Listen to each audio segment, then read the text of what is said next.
Ya, Assalamualaikum warahmatullahi wabarakatuh. Ananda Sholih Sholiha, apa kabarnya? Semoga semuanya sehat dan semangat.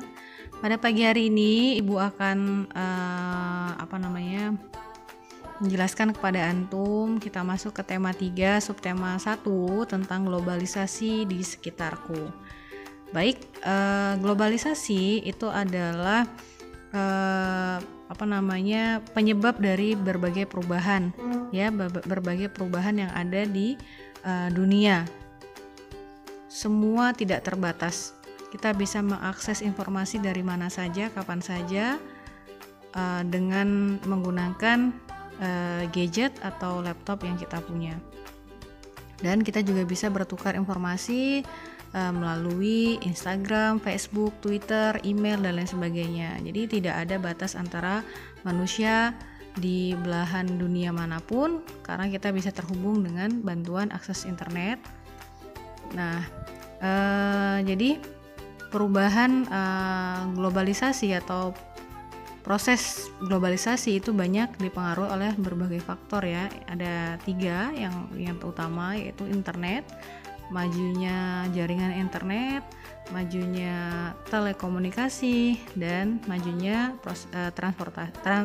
transportasi. Jadi orang mau kemana saja sekarang lebih mudah aksesnya karena ada pesawat, ya. Jadi globalisasi itu sangat mudah masuk ke suatu wilayah. Nah, globalisasi seperti yang sudah antum pelajari itu menimbulkan ada dampak positif dan dampak negatifnya. Nah, sekarang kita akan mempelajari fokus pembelajaran IPA. Jadi listrik itu memiliki peran penting dalam arus globalisasi, ya. Nah, sebelum kita membahas tentang lebih jauh tentang listrik, kita akan mempelajari dulu pengertian energi listrik, ya. Energi listrik itu berasal dari sumber energi listrik, di mana sumber energi listrik itu adalah benda-benda yang dapat menghasilkan arus listrik. Ibu ulang, sumber arus listrik adalah benda-benda yang dapat menghasilkan arus listrik. Nah, di slide ini dijelaskan ada, kalau antum juga bisa lihat di buku, ada 5 sumber energi listrik. Yang pertama adalah baterai, yang kedua akumulator atau aki, yang ketiga ada dinamo, yang keempat ada generator, dan yang kelima ada sel surya atau sel surya matahari, ya. Nanti Ibu akan jelaskan satu-satu. Nah, yang pertama ada baterai. Baterai seperti yang digambar, ada kutub positif dan ada kutub negatifnya. Jadi baterai ini merupakan salah satu sumber arus listrik yang di dalamnya terdapat bubuk kimia kering, atau biasa disebut juga dengan elemen kering, ya. Jadi baterai itu termasuk disebut dengan elemen kering. Nah, apabila kutub positif dan kutub negatifnya dihubungkan, maka lampu dapat menyala. Dan kutub positifnya itu terbuat dari bahan tembaga, sedangkan kutub negatifnya terbuat dari seng. Nah, penggunaannya itu contohnya adalah lampu senter, radio, jam dinding, dan lain sebagainya, itu menggunakan baterai, ya. Selanjutnya ada dinamo. Dinamo ini adalah sumber arus listrik yang terdapat magnet dan kumparan. Nah, kumparan itu adalah lilitan tembaga yang disusun secara teratur. Arus dapat mengalir apabila kumparan pada dinamo itu berputar pada medan magnet. Nah, pada peristiwa ini terjadi perubahan energi gerak menjadi energi listrik.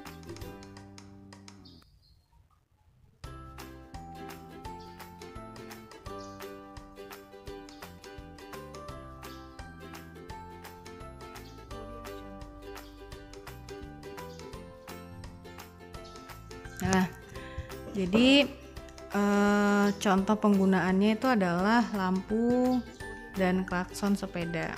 Nah, selanjutnya adalah akumulator atau aki. Jadi akumulator itu adalah sumber listrik yang di dalamnya terdapat cairan bahan kimia yang disebut dengan asam sulfat atau H2SO4. Yang kalau baterai disebut dengan elemen basah, maka aki disebut dengan baterai itu disebut dengan elemen kering, kalau aki disebut dengan elemen basah karena bahan kimianya berbentuk cairan berupa asam sulfat. Penggunaannya itu adalah pada sepeda motor dan mobil.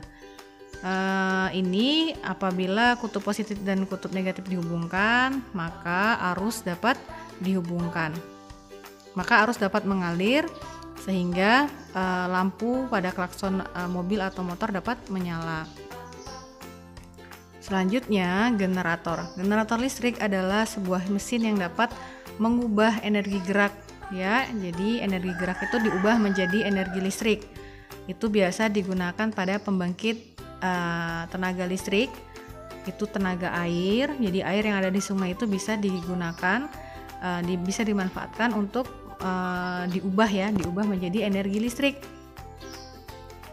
Nah, uap atau tenaga angin. Contohnya PLTA Jatiluhur. Jadi PLTA itu adalah pembangkit listrik tenaga air. Jadi tenaga air pada waduk di sana digunakan untuk menggerakkan turbin yang menghasilkan energi listrik yang disimpan pada generator utama. Lalu energi listrik itu dialirkan ke tempat-tempat terdekat atau rumah-rumah warga ataupun tempat-tempat industri, ya. Selanjutnya sel surya matahari. Sel surya matahari merupakan sumber energi yang sangat besar. Energi matahari berupa energi panas dan cahaya itu karena perubahan teknologi diubah menjadi energi listrik. Nah, alat yang mampu mengubah energi listrik itu disebut dengan sel surya. Jadi yang antum lihat di gambar ini adalah sel surya, ya. Sel surya ini menangkap energi matahari lalu menyimpannya pada elemen listrik. Nah, energi tersebutlah yang digunakan untuk menyalakan peralatan listrik. Biasa digunakan untuk kalkulator, mobil tenaga surya, bisa digunakan di rumah-rumah juga, atau stasiun di luar angkasa, lampu lalu lintas itu juga bisa menggunakan sel surya matahari. Nah, arus listrik sampai ke rumah kita itu berasal dari distribusi listrik yang bersumber dari pembangkit tenaga listrik. Nah, energi listrik disalurkan melalui saluran transmisi dan distribusi yang biasa disebut dengan instalasi penyedia listrik. Nah, generator itu adalah alat yang digunakan atau alat yang digerakkan oleh turbin sehingga dapat menghasilkan energi listrik dari bentuk energi gerak seperti yang udah Ibu jelaskan. Energi gerak itu diubah menjadi energi listrik. Nah, ini energi-energi yang bisa diubah menjadi energi listrik itu adalah air pada PLTA, gas pada PLTG, uap pada PLTU atau pembangkit listrik tenaga uap, diesel pada PLTD, panas bumi pada PLTP, dan nuklir pada PLTN. Nah, ini adalah proses penyaluran distribusi energi listrik. Jadi dari pembangkit tenaga listrik itu dialirkan ke transformator atau trafo step up, di mana pada tahapan ini tegangan dinaikkan, lalu disalurkan ke transmisi, lalu diturunkan lagi pada transformator step down, diturunkan tegangannya karena di situ sudah banyak rumah-rumah sehingga tidak menimbulkan risiko, lalu dialirkan lagi ke konsumen komersil atau industri, lalu dialirkan lagi ke transformator, lalu ke rumah-rumah. Nanti untuk lebih jelasnya akan ada video yang Ibu berikan. Demikian ya. Kekayaan bumi Indonesia sungguh tak terkira. Langit, gunung, lautan memberikan manfaatnya untuk kita gunakan. PLN mengolah energi primer seperti batu bara, gas, minyak bumi, dan energi terbarukan yaitu surya, air, angin, panas bumi, hingga sampah menjadi energi untuk dialirkan ke berbagai wilayah sehingga dapat dinikmati oleh seluruh masyarakat.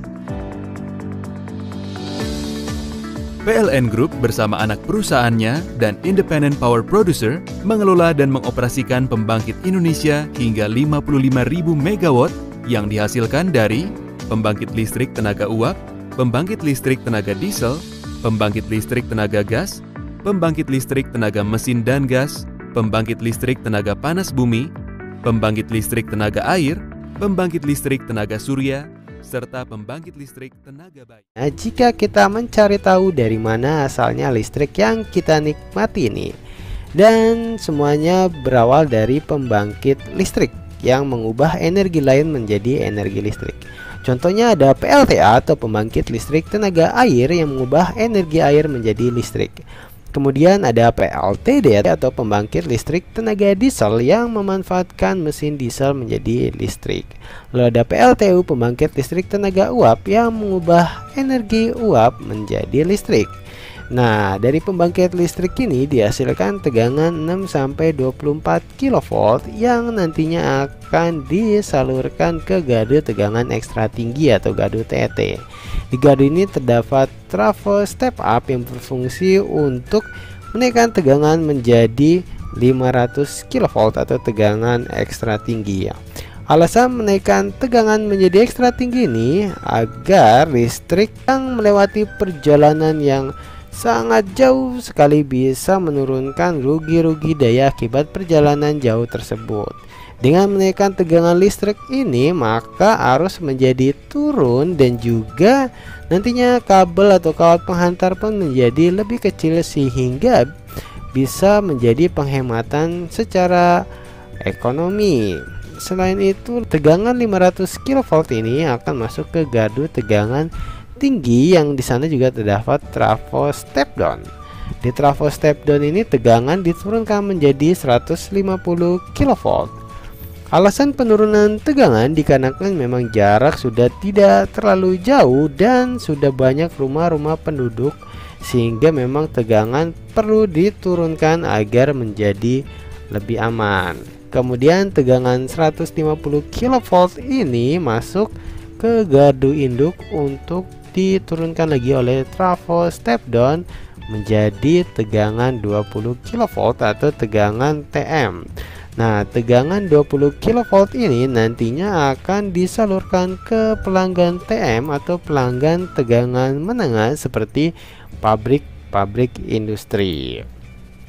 Selain disalurkan ke pelanggan TM, tegangan 20 kV ini nantinya juga akan masuk ke gardu distribusi yang biasanya berupa gardu tiang. Di sana terdapat trafo step down yang berfungsi untuk menurunkan tegangan menjadi 220 volt dan nantinya akan disalurkan ke rumah-rumah penduduk atau rumah kita salah satunya. Oke teman-teman, saya pikir cukup sekian yang bisa saya sampaikan tentang bagaimana listrik bisa sampai ke rumah kita. Dan jangan lupa di subscribe channel saya. Semoga video saya ini bermanfaat bagi teman-teman semua. Wassalamualaikum warahmatullahi wabarakatuh.